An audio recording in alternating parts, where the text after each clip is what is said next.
Baik, pagi semuanya. Pada video kali ini, kami dari kelompok 2 akan melakukan wawancara di Sekolah SMP Negeri 37 Medan bersama guru BK yang ada di sini dengan Ibu siapa? Isnani Ramadhani. Ibu Isnani Ramadhani.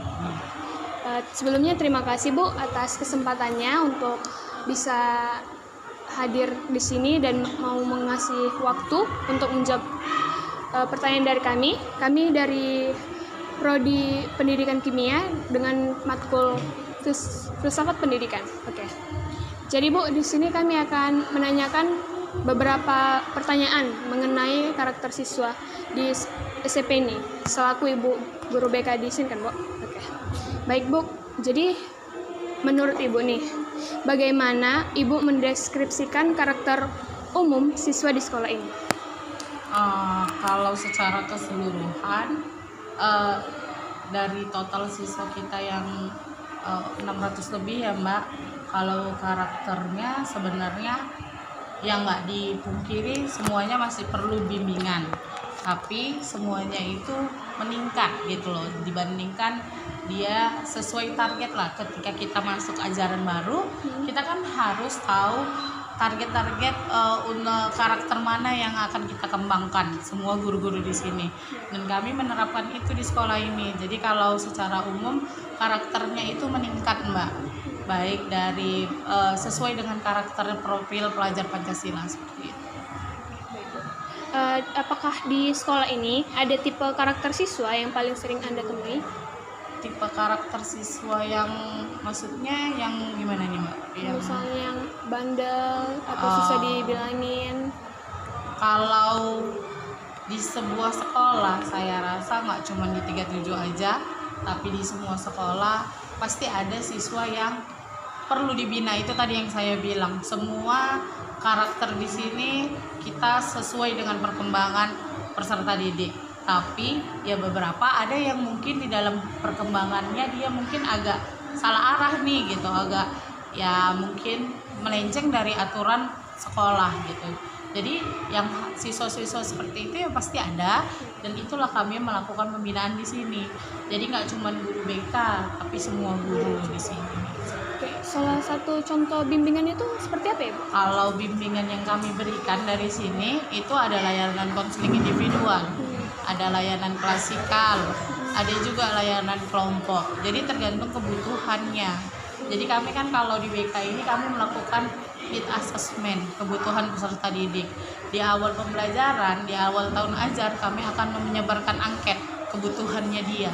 Jadi kayak misalnya bully lagi marak nih di sekolah.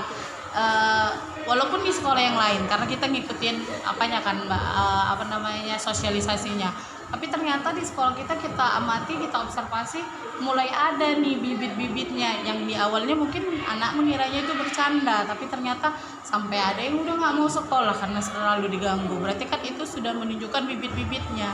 Nah, kita lakukan itu nanti di layanan klasikal atau di layanan kelas besar. Jadi di setiap harinya kami itu ada kegiatan Mbak, kayak Senin nasionalis, Selasa motivasi. Dan biasanya layanan-layanan kayak gitu dikarenakan kami BK kan terbatas nih masuknya, tidak ada jam pelajaran kosong. Misalnya memang ini jam BK loh, itu nggak ada, tapi ketika jam pelajaran kosong kami masuk. Tapi kalau hal-hal yang urgent seperti itu kayak sosialisasi tentang bully, itu kami pakai di Selasa motivasi gitu. Jadi biar apa? Biar pencegahan. Kita kan nggak mau cuman mengatasi, tapi kita maunya juga jangan sampai terjadi. Lebih baik mencegah ya kan daripada mengobati kayak gitu. Jadi kalau ada anak pun yang bandel Mbak, bandel yang yang nakal itu ya mungkin cuman sebatas wajar gitu, karena kan pasti kalau yang berlebihan pasti kan sekolah bertindak tegas kan gitu. Kayak bully itu masih mulai kemarin kayak ada yang ganggu kawannya gitu, tapi setelah udah dikasih sosialisasi mereka kan jauh lebih mengerti. Berarti nggak parah gitu ya Bu? Bukan yang maksudnya sampai kita harus udah alih tangan kasus, itu belum pernah terjadi, dan kalau bisa jangan sampai terjadi. Oke, baik. Oke, selanjutnya apa kebiasaan siswa yang menunjukkan sikap positif dalam belajar dan bersosialisasi? Nah, kalau di dalam belajar, di datang awal aja kita udah menerapkan 5S. Senyum, salam, sapa, sopan dan santun. Jadi di situ siswa yang setiap baru datang itu selalu mengucapkan selamat pagi untuk guru-gurunya dan menyalam dan menyapa guru-gurunya seperti itu. Jadi dari pagi aja mereka udah budaya positif, itu budaya positif yang kami terapkan. Selanjutnya kalau di dalam kelas kita selalu memulai pembelajaran, sebelum belajar kita berdoa dulu dan selesai belajar kita berdoa dulu. Kayak gitu. Kalau di dalam bersosialisasi itulah Mbak cara yang mungkin kita bisa lihat ketika mereka bermain selama itu tidak kelewatan, tidak ini, jadi sopan santun itu yang kita jaga. Ya tapi memang ibaratnya setelah 600 pasti ada 1-2 yang di hari itu mungkin agak kelewatan, misalnya kayak ngantri di kantin ternyata tersorong, itu juga sering ada terjadi. Ya mungkin Bu ini dia body aku gitu kan, jadi nggak seneng. Di fase anak-anak yang kayak gini kan cuman tersenggol aja kesannya ngajak begaduh kan. Jadi ya kita harus paham itu aja sih, tapi bukan yang sampai yang aneh-aneh lainnya. Oke. Menurut Ibu nih, bagaimana perilaku siswa saat menghadapi tekanan atau tantangan di kelas atau selama pembelajaran gitu? Semuanya beda-beda ya Mbak. Jadi ada beberapa kasus yang kami tanganin. Ternyata mungkin tantangannya itu adalah dalam belajar gitu. Jadi perilaku yang munculnya kayak tugas lah Mbak. Ada anak yang kurang percaya diri atau dia ngerasa dia kurang mampu, dia jadi nggak berani datang karena nggak selesai tugas itu gitu. Padahal kan harapan kita adalah ketika anak tidak selesai tugasnya, setidaknya dia harus belajar sama temennya gitu. Tapi ada anak yang gitulah, masih ada yang kurang percaya diri, jadi dia diem aja, terujung pas jam pelajarannya udah mau dimulai, kalau nggak dia sakit, dia tuh nggak datang ke sekolah. Nah itu ada 1-2 kasus yang kami temuin seperti itu, yang kami teliti ternyata dia takut sama gurunya karena PR-nya tidak selesai kayak gitu. Kalau nggak ada, biasanya siswa nih nggak siap PR-nya, itu hukumannya biasanya apa tuh? Karena saya kan nggak masuk kelas ya, saya tuh nggak tahu apa hukumannya. Tapi kalau dari cerita anak-anak nggak ada dihukum sih, karena biasanya itu adalah maju ke depan, selesaikan PR-nya. Mungkin kan malu gitu ya kan. Jadi itu kalau saya rasa gitu. Tapi kan harapan kita sebenarnya yang mau kita bentuk anak-anak itu biar jerah.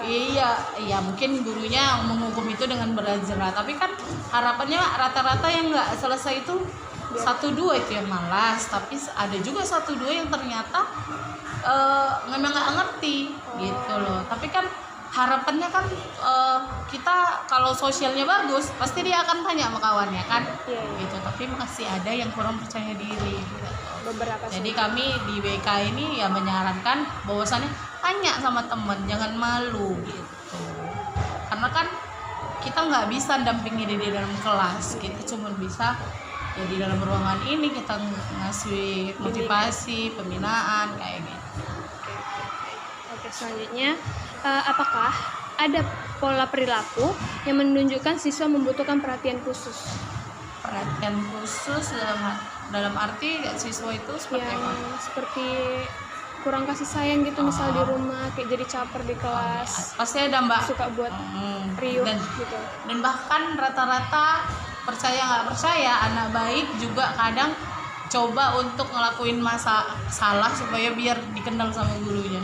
Saya lihat itu kemarin, saya ibu Anggi lagi ujian, ini anaknya baik. Selanjutnya saya jaga di pintu itu, saya bilang geser, jangan lihat. Dia sengaja deket saya, cuman semuanya biar diperhatiin. Ya, padahal kamu sana ini, udahlah Bu, orang mau di sini gitu. Jadi pasti ada karena ya itu dia tadi, ternyata setelah diselidiki latar belakangnya ayahnya udah meninggal, ibunya udah menikah lagi gitu. Mungkin kan dia kurang kasih sayang kayak gitu.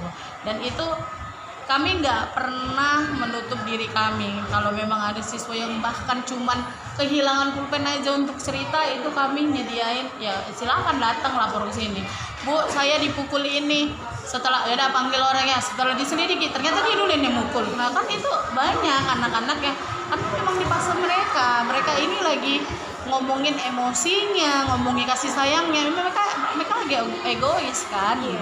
Jadi ya pasti ada. Kalau di SMP itu banyak yang gitu. Dan banyak juga yang sengaja cerita, Umi, ibu ini gini banyak gitu. Padahal masalah itu muncul ya gara-gara dia yang jahil sebenarnya sama kawan. Kalau misalnya ada siswa yang bicara ngomong nih konsultasi tentang masalah keluarga gitu ada nggak? Oh banyak lah Mbak. Pasti ada. Dan kadang kalaupun nggak konsultasi, setiap anak yang bermasalah kami selalu cari latar belakang keluarganya. Karena percayalah, tidak ada anak-anak yang bermasalah Mbak, hanya anak-anak yang butuh diperhatikan aja. Ternyata ya itu, pasti ada yang ternyata mama bapaknya udah cerai, atau dia tinggalnya sama neneknya, mama bapaknya di luar, ada gitu, pasti ada, selalu itu ada gitu. Jadi itulah kerja kami di sini Mbak, memaksimalkan perkembangannya gitu. Membentuk karakter siswa itu supaya terwujud. Tapi kalau karakter itu tugas semua guru. Kami di sini hanya yang mungkin butuh diluruskan, kami luruskan. Gitu. Boleh nanti pertanyaan selanjutnya boleh ditanya sama teman saya? Pertanyaan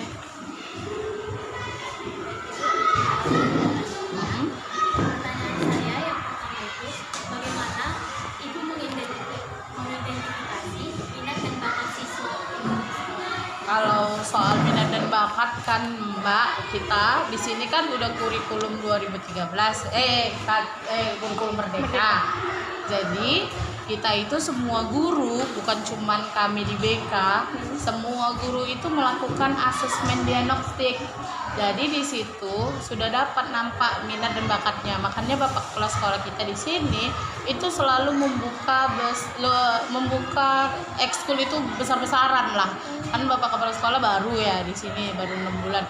Jadi ketika Bapak itu sudah di sini, ekskul itu udah dibuka tari. Karena kan ternyata setelah dibagi angket minat bakat, mereka dari asesmen itu guru-guru ternyata banyak anak yang berpotensi menari, banyak yang suka karate, semua dibuka sesuai dengan ininya. Jadi kayak pramuka, paskib itu udah ada gitu. Jadi langsung dibuka besar-besaran ekskul anak-anak supaya mereka bisa menyalurkan bakat dan minatnya.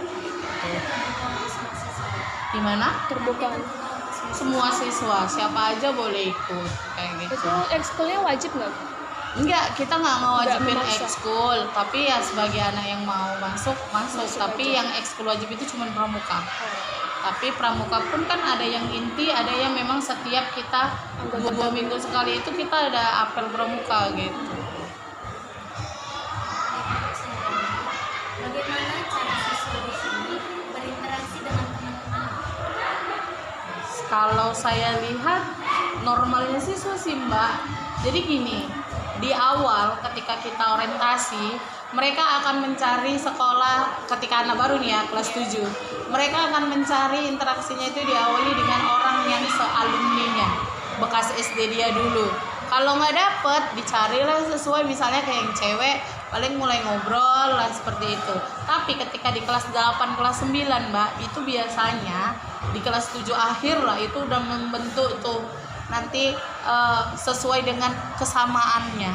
Jadi misalnya dia suka anime atau drakor gitu kan, atau itu. Jadi media sosial, dari pertemanan di media sosial, habis itu di chat WA gitu, itu sudah berkembang gitu. Jadi dengan sendirinya. Dan satu hal yang kami iniin, selama itu di batas wajar, kami nggak pernah mengusik gitu. Tapi untuk anak yang tertinggal kayak hubungan sosial, itu kami akan coba membaurkannya seperti itu. Mereka memiliki caranya masing-masing. Iya, jadi dimulai ya biasa sih dengan kesamaan dan kesukaan yang sama, itulah yang memulai. Habis itu kayak teman ke kantin sama, ternyata kesamanya itu sama-sama suka jajan gitu kan, itu. Jadi gitu sih rata-rata, ayo kita ke kantin gitu. Karena kalau beda temennya aja, anak-anak itu jadi nggak mood sih ke kantin, saya lihat gitu. Dan mereka nggak berdua-dua kok, mereka sudah grup berkelompok. Sekian dari saya, tunggu lanjut kelompok. Ibu, pertanyaan selanjutnya itu tentang kedisiplinan yang terjadi. Bagaimana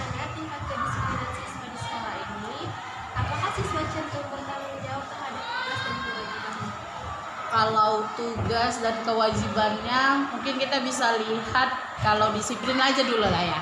Disiplin itu kan paling kecilnya aja kita lihat datangnya tepat waktu ke sekolah, ya kan?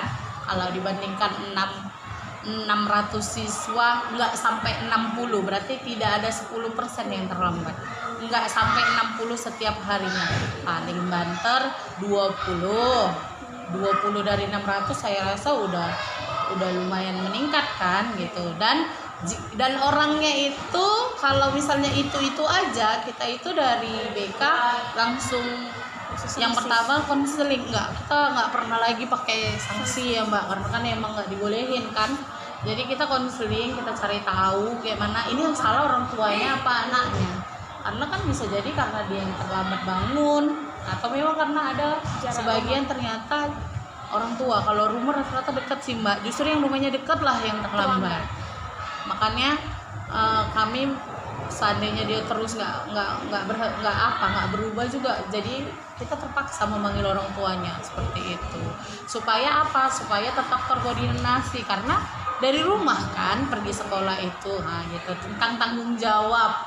Kalau tanggung jawab dalam hal menyelesaikan tugas, ya nggak dipungkirin pasti guru-guru bidang studi pasti mengalami 1, 2, atau 3 orang yang nggak menyelesaikan tugas gitu. Jadi bisa dipresentasikan lah mungkin 1-2% anak nggak menyelesaikan tugasnya gitu. Jadi kalau ngomongin tanggung jawab gitu loh Mbak, gambaran kira-kira presentasinya. Mungkin ada di dalam satu kelas 1, 2, 3 orang atau sekitar 2%, atau berarti kalau 2% 6 orang nggak ngerjain tugas. Ada, mungkin nggak ada gitu. Jadi tindakannya apa? Kalau untuk ini semua guru juga beda-beda Mbak. Ada yang mungkin dia tangani lebih dahulu sendiri, ada yang sudah terlalu bebal kali baru datangnya ke BK seperti itu, karena memang tahapnya itu bidang studi dulu yang menangani semua itu, bukan guru BK gitu. Kalau ngomongin yang sampai di sini ada, ya ada, tapi nggak banyak gitu loh. Wah gitu, nggak mungkin kami bilang oh nggak ada, bagus sekali 37 deh, enggak gitu. Maksudnya pasti kita berkembang gitu, kita berproses juga gitu. Di antara, menurut saya ya, di antara semuanya itu pasti ada standar error. Sekolah mau buat gini, sistemnya bagus pun, tapi kalau humannya orang yang nggak bagus, pasti kan nggak juga nyampe kan target pembelajaran, ngerti kan Mbak? Gitu. Jadi kalau kita mau ngajar pun, walaupun target tujuan pembelajaran kita jelas, metode jelas semuanya, tapi kalau anaknya nggak mampu, mau bilang apa? Dan masih ada, karena kita zonasi, masih ada anak-anak yang kurang mampu di sini dalam akademik. Kayak gitu.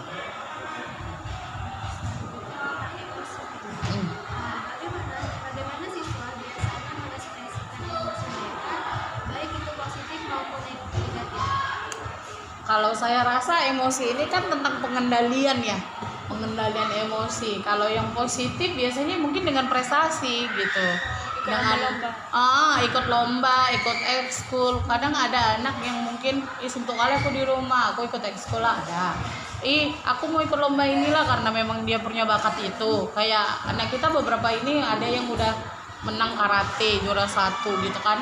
Ya itu kayak gitu kalau yang positif. Kalau yang negatif Mbak, masih ada anak yang butuh dikontrol emosinya. Lagi-lagi saya bilang nggak mungkin itu sempurna. Kalau sempurna kami berarti guru BK nggak dibutuhkan di sekolah ini gitu. Karena kenapa saya bilang kayak gitu? Masih ada anak-anak yang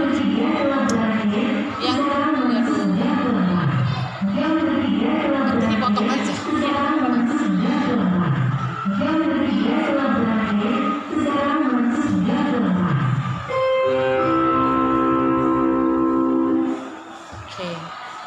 Kalian potong aja ya. Iya.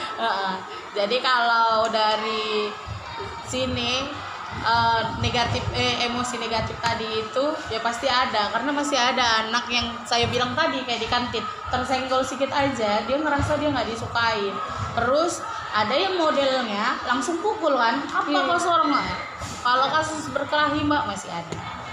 Jadi nggak mulus-mulus banget sih gitu, namanya instansi pendidikan.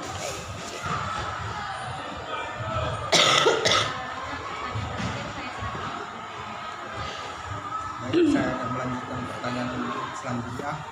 Seberapa besar pengaruh lingkungan keluarga terhadap karakter siswa? Kalau menurut saya siswa itu sekitar 50% dari lingkungan. Tadi lingkungan keluarga. Iya. Kalau lingkungan keluarga mungkin sekitar 30 ya, kayak gitu. Sekolah selebihnya. Jadi lingkungan dia bermain sih Bang yang lebih banyak mempengaruhi, karena bukan apa, di dalam lingkungan keluarga, maaf ini ya, anak-anak sekarang ringan sekali untuk mengucapkan kata-kata kotor. Percaya nggak? Ketika kami teliti, apakah di sekolahnya, apakah di rumah seperti itu, ternyata keluarganya ya keluarga baik-baik, maksudnya yang mengucapkan kata itu sangat tabu. Banyak tuh kayak di sekolah itu kan kalau mengucapkan kata itu tabu kan, ternyata di keluarga juga seperti masih tabu. Ternyata ketika kami tanya dapat dari mana, dapat dari lingkungan teman tempat dia bermain kayak gitu. Jadi kalau mungkin di sekolah tertahan, ketika dia main di luar itu tidak akan tertahan. Apalagi maaf ya Mbak, lingkungan di sini itu kan lingkungan dekat pinggir rel, yang banyak anak-anak yang udah nggak sekolah lagi. Mereka juga masih banyak yang bermain-main dengan anak-anak yang tidak bersekolah. Ujung-ujungnya kayak gitu. Bahasanya itu ya maaf, kata-kata kotor itu gampang banget diucapkan gitu. Jadi kan setelah kami lihat ya ternyata memang lingkungannya. Dan kalau di keluarga Pak, anak-anak ini apalagi orang tuanya yang bekerja, cuman sebentar, paling malam mereka ketemu sama keluarganya untuk dididik di situnya. Tapi kalau main dia di luar, pasti kan anak segini nggak ada yang nggak main Mbak. Pulang maghrib pun ada. Gitu. Jadi kalau di sekolah tertahan, kadang terekspresikannya pun di sekolah. Dapat dia di luar, diekspresikan di sekolah. Itu biasanya sih. Makanya kalau tadi lingkungan sekitar itu jauh lebih besar menurut saya dibandingkan lingkungan keluarga. Pertanyaan yang terakhir, metode apa yang digunakan untuk memahami karakter siswa secara mendalam? Kan kalau dulu kan BK itu selalu ditakuti ya. Saya nggak tahu nih kalau di kalian, tapi zaman saya itu takut sama guru BK saya gitu kan. Kenapa? Ya karena BK itu tempatnya udah cuma menghukum gitu. Kami di sini mencoba untuk jadi sahabat siswa. Jadi harapannya anak-anak ya metode kami itu kami mendekatkan, kami nggak cuman siswa yang bermasalah aja yang kami proses, itu harapannya, tapi siswa yang mau bercerita, siswa yang lagi butuh ada masalah yang butuh diperhatiin kayak Mbak bilang tadi, itu kami kadang jadi temennya gitu. Jadi nggak melulu di ruangan ini sih, ketika di luar ibu itu yang ngobrol kayak mana tadi ini gini gitu. Itu sih metode kami mendekatkan diri kepada anak-anak. Karena kami rasa ketika kita mengajar sesuai ketika dia dijadikan teman, apalagi di fase mereka ini, mereka jadi jauh lebih terbuka. Kenapa jauh lebih terbuka? Ternyata semua orang kan punya rahasia ya, dan ada juga yang butuh diceritakan ternyata. Kasian kalau anak-anak sekecil ini nggak ada tempat untuk curhat kayak gitu. Jadi metode kami adalah mengusahakan mereka mau curhat sama kami. Jadi supaya bisa berbagi masalahnya, baik semua masalah. Jadi nggak cuma masalah sekolah, masalah pribadinya, masalah dia dengan keluarganya, kayak gitu semuanya. Jadi kami metodenya kayak gitu lah, mendekatkan diri dengan dia dengan slogan mungkin BK sahabat siswa sih. Kayak gitu. Saya kembalikan ke Baik Bu, terima kasih untuk kesempatan yang Ibu kasih. Kami pamit undur diri dan nggak tahu lagi aku lagi.